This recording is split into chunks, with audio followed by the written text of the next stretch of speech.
digital ID and digital money converge, are we looking at the early architecture of digital control system? And what should people know about this? Oh, no, it's for real. Architecture. You're in the trap. Once you have a digital ID, the local hardware and software infrastructure, which we haven't talked about, but we can, and you combine it with programmable money, and you don't need it to be called programmable money. So a stablecoin, if you look at the pipe, under the Genius Act, all the stablecoin issuers have to plug into the pipe that comes in through Treasury. Now, Treasury is describing that as, know your customer and money laundering and legitimate, white collar crime or financial crime. But if you look at that pipe, the way they've designed it, it's designed absolutely to implement programmable money. Now, they say that's not their intention. Here's what's interesting. If their intention is to make it that way, they should specifically prohibit that in the law. And twice now, Congress has been promised to pass the president's executive order as legislation saying outlawing CBDC. And twice now, Johnson has reneged on his promise to do that. And in fact, the Clarity Act has a provision outlawing CBDC, and the Senate discussion draft. Senate doesn't have a filed bill; they have a discussion draft called the Responsible Financial Innovation Act.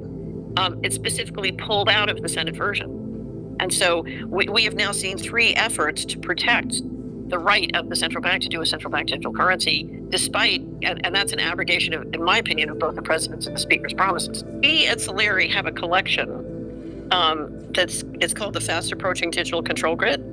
And it is a collection that we update every week of everything the federal government is doing, administration and Congress, to implement a control grid. And in my opinion, Trump was put into the White House to persuade conservatives to go along with a control grid. And what you need to understand is if you look at all the factions operating in Washington, there is nobody on our side.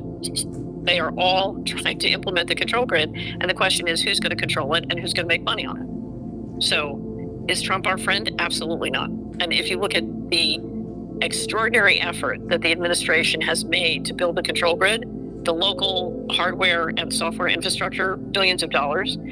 So let me step and talk about the local infrastructure and then come back to this side, Andy.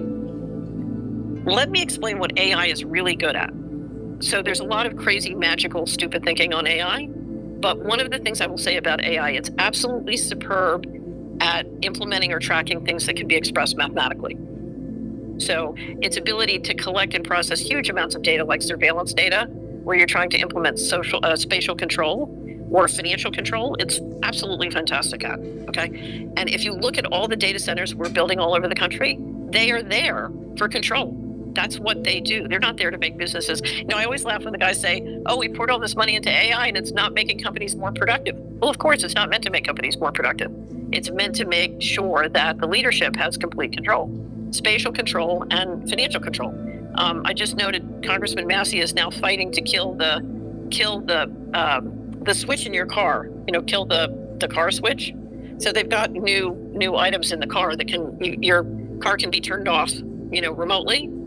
And so he's trying to kill the kill switch. But that gets back to spatial control. And if everybody's in an electric car and you can kill the switch, there you go. You've got total control of movements and money.